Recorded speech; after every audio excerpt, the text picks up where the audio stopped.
Well, Lisa Carrington, as we said, she's 2 gold medals to her name at the World Championships. The last one she won at just after 11 o'clock. It's now 12:45 local time, so she's only had just over an hour and a half to prepare herself once again. She's with her partner, Alicia HOSKIN.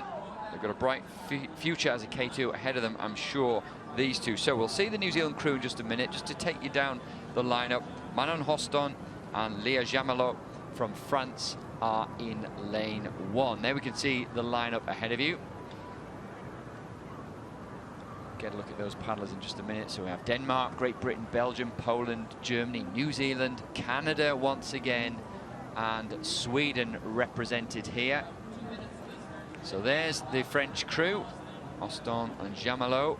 Manon was a crowned world champion in wildwater racing on her home water in Trenac in France earlier this season.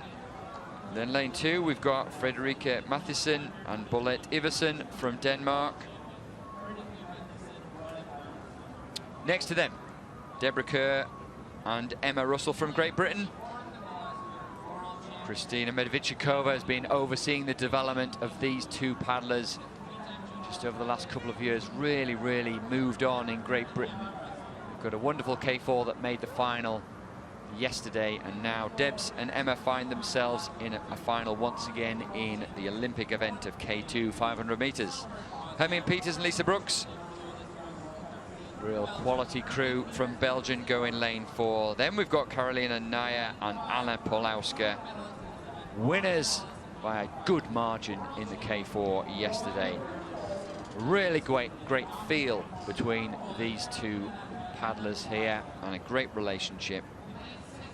And that can be seen on the water. Then we've got Paulina PASZEK, born in Poland but now competing for Germany, along with her Jule HAKE. Then it's Alicia HOSKIN, who's in the front of that boat from Gisborne.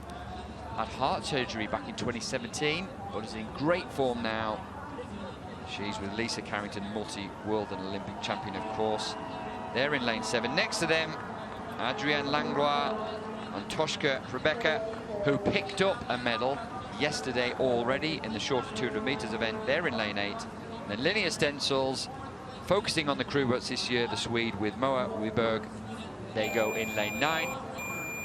We're underway with the final of the K2 women 500 meters. Watch for the black boat. Absolute aggression from Alicia HOSKIN and Lisa Carrington there in the black boat towards the left of your picture, but it's not going to go all their way, because this crew here, NAJA and PULAWSKA, describe themselves as like sisters. They know each other so well. They'll be paddling confidently from the win that they took convincingly in the K4 yesterday. They're in lane 5, quickest qualifiers for this event. They're going well at the moment. And it looks like Canada on the home ground advantage. They really want to put their race out, see if that home crowd can cheer them home in the back 250. So they've had a really good start, but it looks like the poles are just starting to squeeze that pressure on and make their mark. They are. They look very smooth, don't they, the Polish crew? They look relaxed, they look smooth, they look together as they always do. The Germans putting them under pressure, so we can see from the split with halfway to go, less than a minute now to go, and it's the Germans who've stepped it up, moved ahead of the Poles, and it's up to the Poles to respond. And there's a battle going on between Canada, between New Zealand, between Denmark and Belgium for the bronze medal. Looks like the Germans really want that rate's up, but it seems as though the Poles are just starting to squeeze on. They felt that pressure coming through, and it looks like they really want to take this race away from the Germans here. Kiwis are just fighting to hold off the Belgium for 3rd. Well, the Polish just look magnificent. They were asked the questions by the Germans. The Germans are coming back at them once again, but the Poles are holding. They're holding their nerve, more importantly than anything. Their technique is holding up, maintaining the boat speed, maintaining the rhythm and the rotation. They're going to need all of that, because the Germans are coming once again. It is the Poles who take the gold. Germany in silver, and Belgium and New Zealand in a fight for the bronze medal.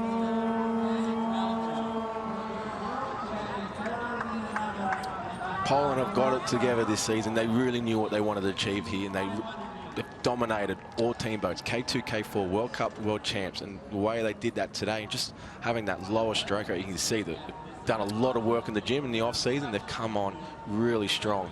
Well, it was a little bit like Ludmila Lutzan in the C1, wasn't it? You know, a lot was asked of her. She was put under huge pressure, but she would not relent. The Germans in the men's C 2,000 meters the same, put under pressure by the Chinese, but they stuck to the plan and they nailed it. And the Polish, they've had such a great system this year.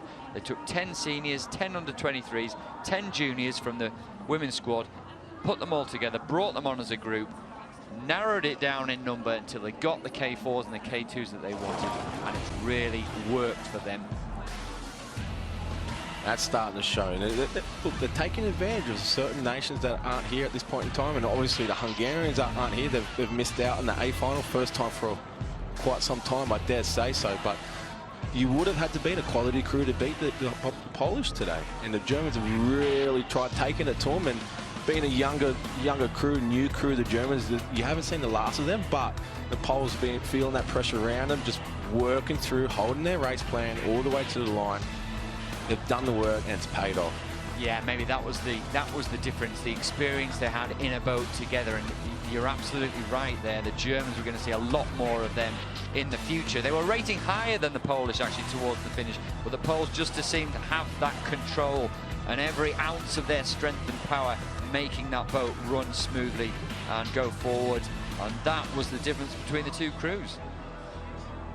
So there we go, Poland ahead of Germany, a long way ahead of the rest of the field. It's on the lunge for the line now. Look to be like the Belgians, who just over the last couple of seasons have got better and better. They've been up there in the medals consistently, perhaps just getting their bow ahead of the New Zealand boat. Yeah, the Belgian team, they've always been in and around that, creating that pressure. You know, if you're in a semi-final with that Belgian crew, they're going to be really hard to beat. They are indeed in the down, Polish down there with Ross. Wow, what a big weekend for Poland. K4 world champions yesterday. Today, K2 world champions. How do you feel? Yeah, we do it again. It was really brilliant race for us. We had a great finish and we are winners, so we are really happy. The last time Poland won this race was 1999 in K2. So you've had to wait a long time. Yes, you know. We write the next history from Polish Federation, so we are really happy and look forward for next year and Olympic Games. Great stuff. Congratulations, girls. Thank you. Well done. Thank you. Well, it has to be said, that's no accident. They've planned this very, very carefully, the Polish. They really have. There was an opportunity for them to develop their crew boats. They've done exactly that. There you have it. First place, gold medal to Poland once again, as it was in the K4. Silver to Germany, an encouraging result for them. Really good result for the Belgians to take the bronze. New Zealand this time round just miss out on the medals, as does